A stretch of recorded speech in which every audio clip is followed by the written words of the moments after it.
দেখুন, মানতেই হবে যে আমাদের রাজ্যের এই অসুখটা কিন্তু অত্যন্ত জটিল এবং পুরনো, ডাক্তারি ভাষায় যাকে বলে ক্রনিক ডিজিজ। তার সঙ্গে আবার দুর্নীতির ক্যান্সার শরীরের কোনায় কোনায় ছড়িয়ে পড়েছে।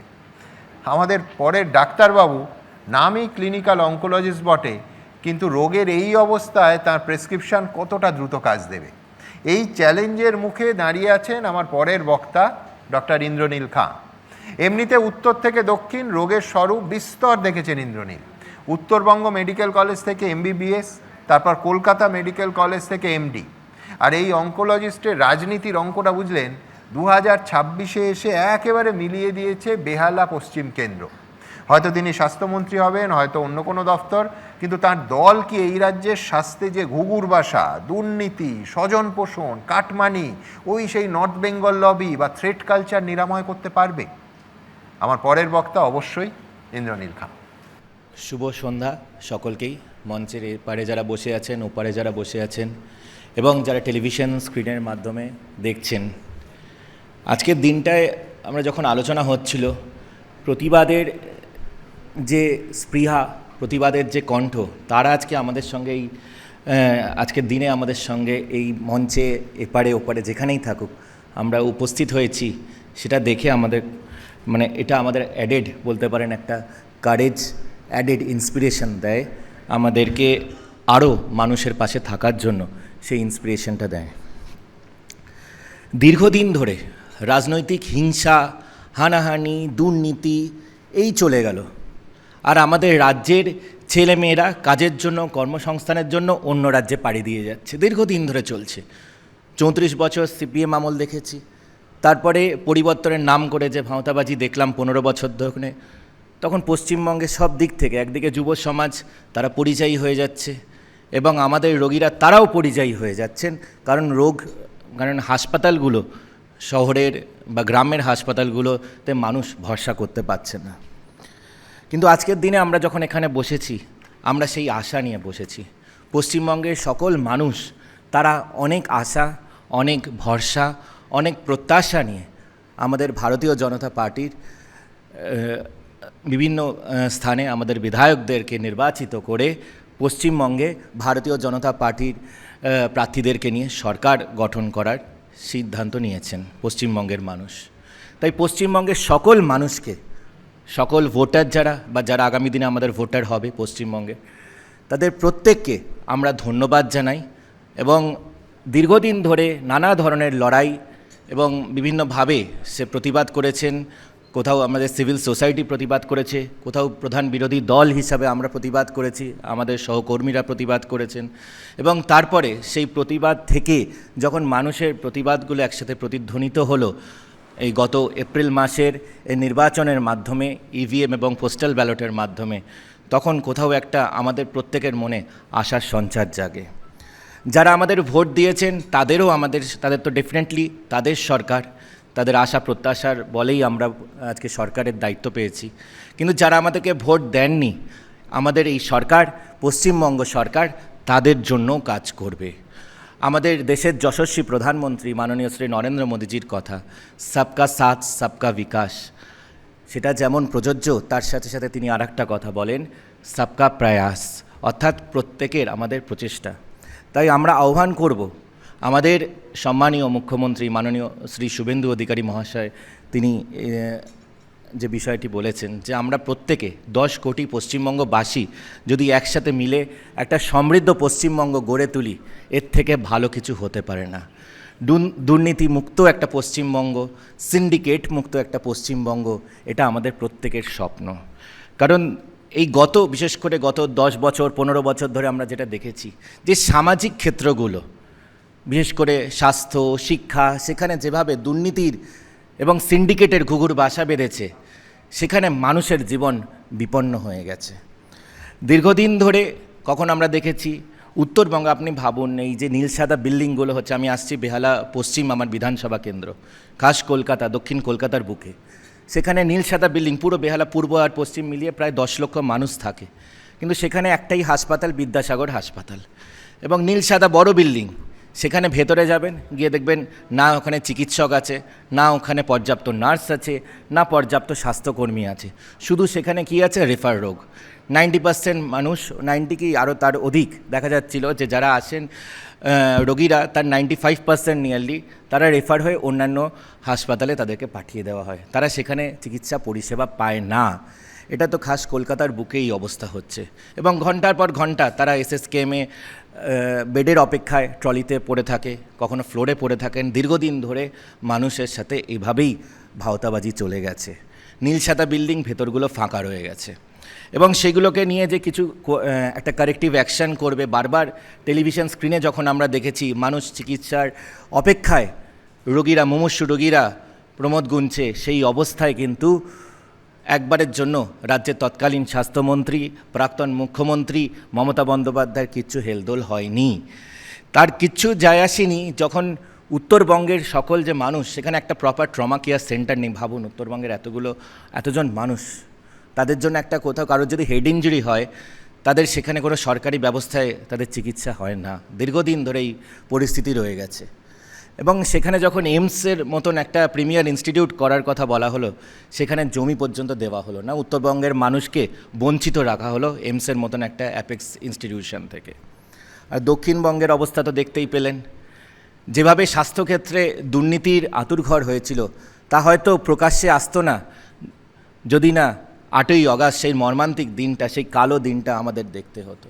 আমাদের বোন, কর্তব্যরতা, অন ডিউটি জুনিয়র ডাক্তার, আমাদের বোন, আমি আজকে তার নাম পর্যন্ত নিতে পারছি না, কারণ তার থেকে পরিচয় পর্যন্ত চুরি করে নিয়ে গেছে এই তৃণমূল কংগ্রেসের সরকার। এটা আমাদের দুর্ভাগ্য। এবং তারপরে আমরা যখন প্রতিবাদ করেছি, তখন কেউ হয়তো দিন দখল করেছেন, কেউ রাত দখল করেছেন, কেউ বিভিন্নভাবে ধর্ণা দিয়েছেন, কেউ মিছিল করেছেন, কেউ মানববন্ধন করেছেন। কিন্তু রাজ্যের সরকার তথা তৎকালীন মুখ্যমন্ত্রী বা স্বাস্থ্যমন্ত্রী মমতা বন্দ্যোপাধ্যায়ের কিচ্ছু যায় আসেনি। তিনি জানেন যে শুধুমাত্র তার ভোট ব্যাংক আর ভোট ছাড়া তার মাথায় আর কিছু যায় আসে না। তিনি সেখানেও তার পুলিশ প্রশাসন কী কাজ করছিল সেটা দেখতেই পেয়েছেন। তথ্য প্রমাণ লোপাট ছাড়া আর কিছু, যেখানে আমরা ন্যায় বিচারের জন্য কোনো জায়গায় একটা এরকম ঘটনা, যা পৃথিবীর কোথাও হয়েছে বলে আমাদের জানা নেই, যে একটা মেডিকেল কলেজ, খাস কলকাতা মানে সেই রাজ্যের রাজধানীর বুকে এই দুঃসাহস যারা দেখিয়েছে, এরকম একটা ঘটনা ঘটলো, এরকম মর্মান্তিক ঘটনা যা কোনোদিনও হয়নি সমগ্র পৃথিবীর ইতিহাসে। তারপরেও তার কিচ্ছু যায় আসেনি। এবং তথ্য প্রমাণ লোপাট করতে যে পুলিশের কাছে মানুষ বিচার চাইবে, সেই পুলিশ প্রশাসনকে দেখা গেছে তথ্য প্রমাণ লোপাট করতে। এবং পুলিশের একজন উচ্চপদস্থ কর্তা, তিনি গিয়ে একজন বহিরাগতকে, ক্রাইম সিনে রয়েছে, তাকে আবার ডিফেন্ড করছে, কি বলে, লাল জামাকে বলছে সে নাকি ফিঙ্গারপ্রিন্ট এক্সপার্ট। আমরা ভুলে যাইনি, পশ্চিমবঙ্গের মানুষ ভুলে যায়নি। কিন্তু পশ্চিমবঙ্গে যেভাবে করে মানুষ, লক্ষ লক্ষ মানুষ না, কোটি কোটি মানুষ, পশ্চিমবঙ্গের এমন কোনো ঘর নেই যেখান থেকে মানুষ বেরিয়ে এসে প্রতিবাদ করেনি সেদিন আমাদের বোনের বিচারের জন্য। কিন্তু এই দিনটা আমাদের দেখতে হচ্ছে, এর থেকে দুর্ভাগ্য কিছু হতে পারে না। এবং তারপরে যখন আমরা বলছি উই ওয়ান্ট জাস্টিস, তখন দেখা গেল তথ্য প্রমাণ এক তো অলরেডি ক্রাইম সিনটাকে কন্টামিনেট করে দেওয়া হলো। তারপরে সেই 14ই অগাস্টের রাতে একটা মব এসে, এত পুলিশ, এত বড় একটা ক্রাইম সিন যেখানে এত মানুষ প্রতিবাদ করছে, সেখানে গিয়ে একটা মব এসে তার ভেতরে লণ্ডভণ্ড করে দিয়ে চলে গেল সেই আরজিকর মেডিকেল কলেজে।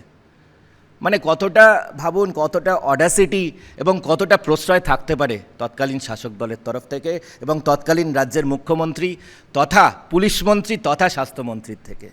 পশ্চিমবঙ্গের মানুষ কিন্তু সেই 14ই অগাস্টের রাতটা ভুলে যায়নি। দিনের পর দিন ধরে এভাবেই সমগ্র স্বাস্থ্যক্ষেত্র, শিক্ষাক্ষেত্রের মধ্যে যে দুর্বিষহ ক্যান্সারের যন্ত্রণা মানুষ ভুগেছে দীর্ঘদিন ধরে, তার জবাব কিন্তু নির্বাচনের মাধ্যমে পশ্চিমবঙ্গের মানুষ দিয়েছেন। আপনি ভাবুন, শুধু তাই না, এর সাথে সাথে একদিকে যেমন এই ঘটনার যখন তদন্ত হচ্ছে, আমরা দেখতে পেলাম যে স্বাস্থ্যক্ষেত্রে এই সন্দীপ ঘোষের মতন লোকেরা, তারা কি লেভেলে একটা প্রাতিষ্ঠানিক দুর্নীতি চালিয়ে যেত। সেই আর্থিক তছরূপ, আমার আপনার করের টাকা, সেটা পর্যন্ত বিভিন্নভাবে তাদের ওখানেও দুর্নীতির আঁতুড়ঘর চলছিল। এবং আরও যারা প্রতিবাদ করলো, যে জুনিয়র ডাক্তাররা, উল্টে তাদেরকে পিউনিটিভ পোস্টিং করে দেওয়া হলো। মেধাভিত্তিক কাউন্সেলিং হলো না তাদের জন্য, তাদেরকে তাদের সব থেকে অপ্রিয় যে জায়গা হতে পারে একটা পানিশমেন্ট ট্রান্সফার হিসেবে দেওয়া হলো। কেন এই বার্তা দিলেন? কে দিলেন? রাজ্যের স্বাস্থ্যমন্ত্রী মমতা বন্দ্যোপাধ্যায়, যে প্রতিবাদ করলে কি হতে পারে দেখে নিতে পারো। কারণ এই ছেলেরা সাহসিকতার সাথে প্রতিবাদ করেছিল, বোনের বিচার চেয়েছিল, তাদের কলিগের জন্য বিচার চেয়েছিল। এবং তারপরে যখন জুনিয়র ডাক্তারদের নিয়ে সেই নবান্ন সভাগৃহে যখন বসলেন, আমরা কেউ ভুলিনি, যখনই জুনিয়র ডাক্তাররা অভিযোগে থ্রেট কালচারের কথা তুললেন এবং থ্রেট কালচারে অভিক দেয়ার বিরূপক্ষের নাম নিলে ইমিডিয়েটলি মমতা বন্দ্যোপাধ্যায় মুখটা তাদেরকে থামিয়ে দিল। আমরা ভুলিনি। কেন? তারা কি দেশের প্রধানমন্ত্রী নয়, বলবো তো দেশের, তিনি আর মনে করছে দেশের রাষ্ট্রপতি মনে করেছেন।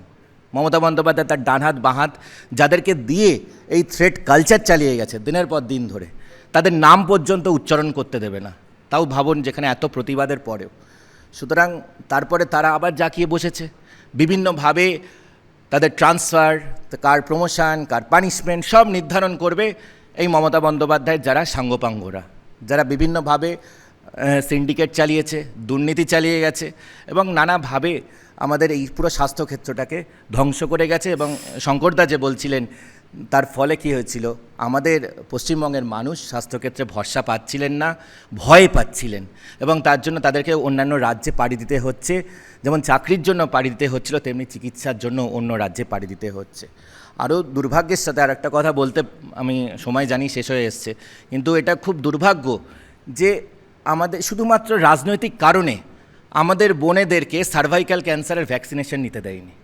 সার্ভাইকাল ক্যান্সারের মতন একটা মারণ রোগ, তার মানে সেটার জন্য একটা প্রতিষেধক আছে, সেখানেও রাজনীতি এসে গেল।